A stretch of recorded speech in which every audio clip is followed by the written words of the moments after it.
Quem é o maior fingidor do mundo? Vou dar um tempinho para você pensar. E aí? Em quem ou em quais pessoas você pensou? Você sabia que, mais ou menos 100 anos atrás, um cara lá em Portugal disse que o maior fingidor do mundo era o poeta? Eu sou Átila Almada, professor de literatura, e você vai descobrir comigo agora por que, afinal, uma pessoa que escreve poesia finge tanto e tão bem. Vamos lá? O cara que disse que o maior fingidor do mundo era o poeta era, quem diria, também um poeta. Fernando Pessoa, lisboeta, lisbonense, para ficar mais fácil, português nascido em Lisboa. Nascido no final do século XIX, viveu só 47 anos, morreu no ano de 1935. Ele foi considerado um dos pioneiros do modernismo em Portugal. É importante você saber que o modernismo foi um movimento artístico, não apenas da poesia, então envolveu a literatura, as artes plásticas, as artes cênicas e que tais, no início do século XX. Na Europa, ali na primeira década, segunda, no Brasil, início da terceira década, 1922, década de zero, década de 10. No Brasil, Semana de Arte Moderna em 22, nosso marco inicial. Lá em Portugal, um pouquinho antes. Fernando Pessoa, que eu costumo chamar de Fernando Pessoas, teve várias faces poéticas. Dá uma procurada aqui nessa playlist mesmo de literatura, que você vai descobrir algumas coisas sobre ele que nós já publicamos aqui. Aliás, falar em publicação, não se esqueça de deixar o seu curtir, de se inscrever no canal, ativar as notificações para acompanhar conteúdos como este, conteúdos de literatura e língua portuguesa. Fernando Pessoa, então, escreveu como ortônimo, ou seja, com o seu próprio nome, assinando Fernando Pessoa, e escreveu em vários heterônimos, escreveu com outros nomes. Cuidado aqui para não confundir heterônimo com pseudônimo. Pseudônimo é só um apelido. É como se eu, que me chamo Átila, colocasse José num poema, mas o poema é exatamente no estilo que eu escrevo. Fernando Pessoa foi muito mais que isso.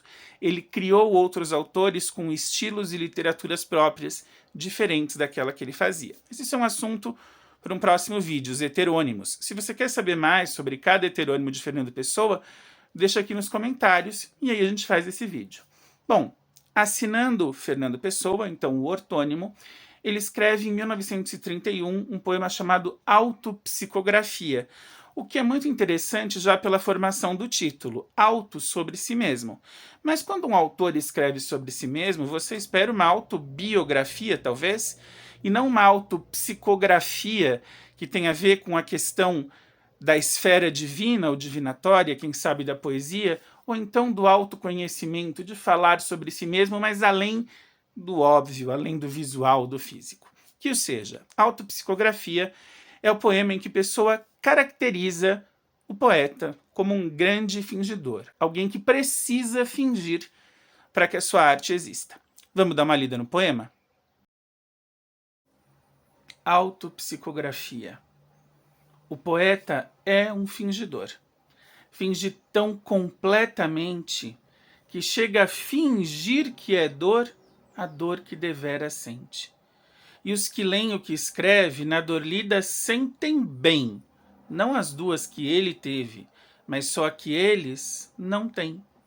E assim, nas calhas de roda, gira a entreter a razão esse comboio de corda que se chama coração.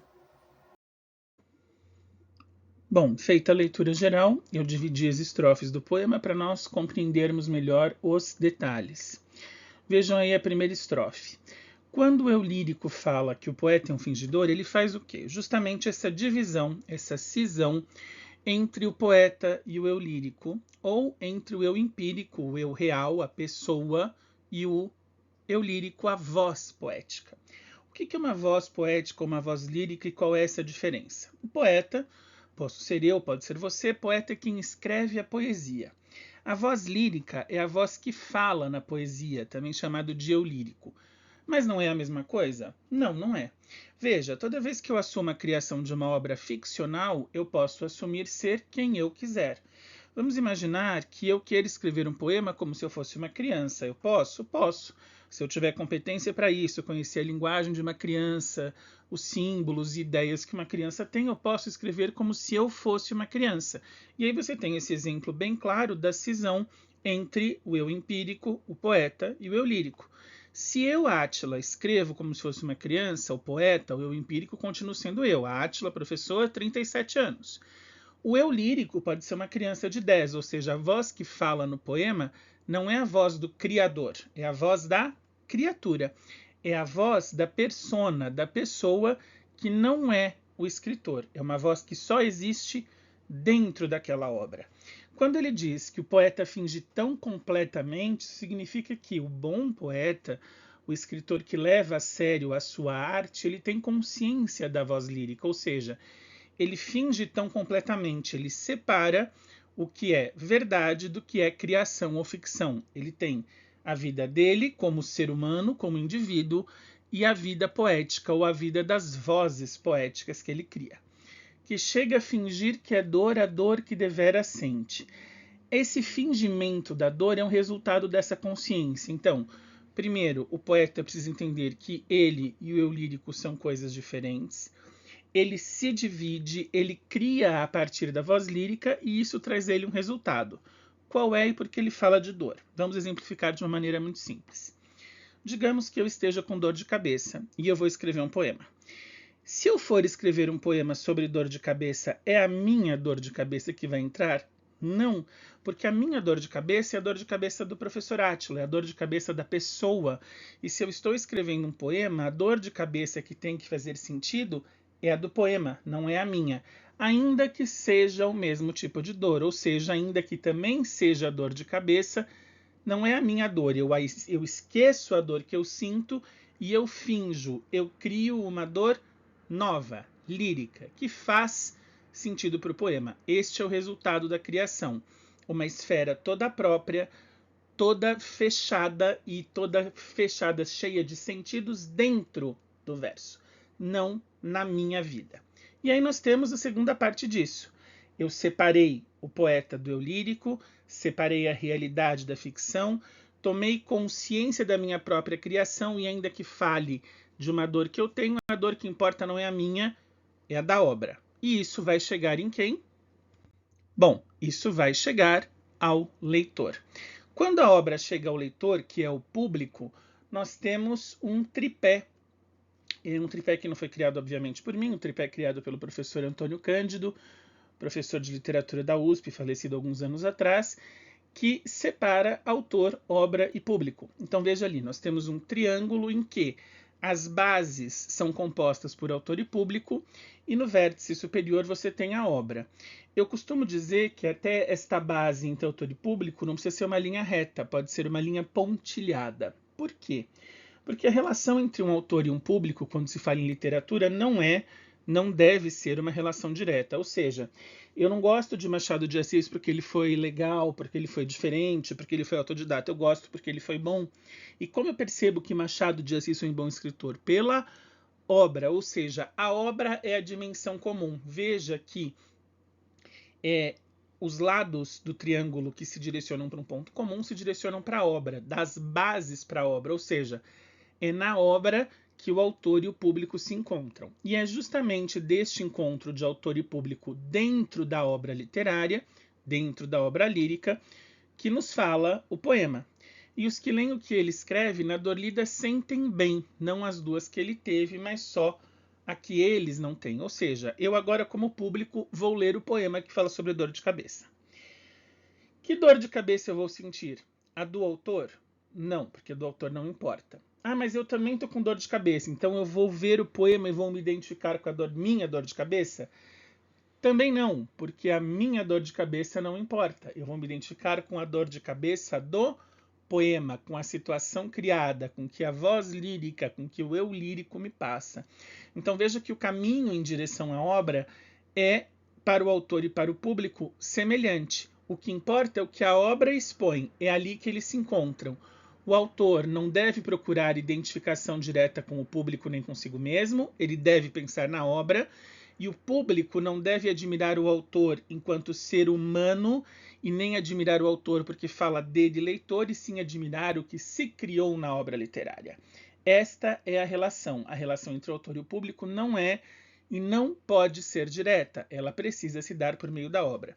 Tanto é verdade que isso acontece que nós lemos autores de 100, 200, 300, 1000 anos atrás. Veja, se eu necessitasse de uma relação autor e público direta, eu preciso conhecer o autor, então, uma vez que um autor morreu, a literatura dele foi sepultada. E a gente sabe que não é isso que acontece.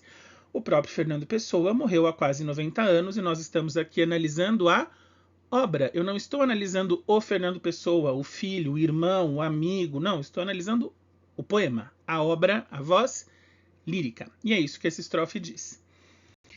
E o poema termina fazendo aqui também uma metalinguagem, como em todo poema, uma metalinguagem, ou seja, a poesia falando dela mesma sobre a função da arte poética, sobre a função da literatura, que a gente pode estender como função da própria arte. Ele usa o termo comboio. Comboio é um termo português, né? Português de Portugal, a gente não usa muito aqui no Brasil, para falar de trem. Né? Então eles não falam, um trem para Lisboa, não, um comboio para Lisboa. Tá? Então, comboio de corda é aquele trenzinho de brinquedo que você dá a corda e ele fica ali girando, girando, girando no trilho até a corda acabar, você dá a corda de novo e ele continua fazendo aquele movimento que é praticamente circular.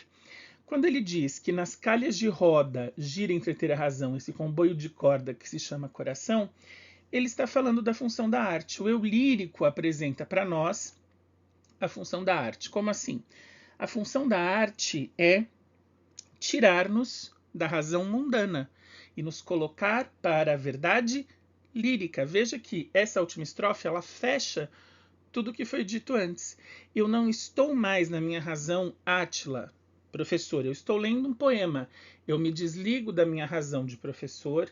O poeta se desligou da razão dele de poeta e nós nos encontramos na obra. Então, o meu espírito encontra entretenimento, contemplação, reflexão dentro da obra. Cuidado que quando eu falo entreter o espírito, eu não estou falando necessariamente de espiritualidade no sentido místico, mas eu estou falando naquilo que não é a razão cotidiana, a razão empírica. Eu estou falando da contemplação artística. Toda forma de arte tem como uma das funções a contemplação e o entretenimento. Algumas partem para a reflexão, outras ficam apenas no trabalho com a beleza. Então ele termina dizendo que, fazendo aqui o percurso, a partir da tomada de consciência por parte do poeta de que não é a voz dele que estará ali, é a voz lírica, a partir do entendimento do leitor que o que ele está lendo não é o poeta nem ele, é uma obra, quando eles se encontram, fecha-se esse tripé e cumpre-se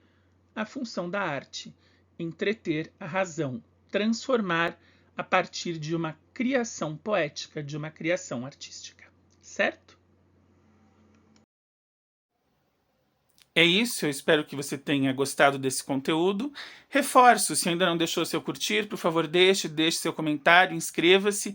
Sugira pautas. Você pode sugerir pautas aqui nos comentários ou você pode mandar um e-mail para nós, almada.consultoria, não se esqueça do ponto, almada.consultoria@gmail.com.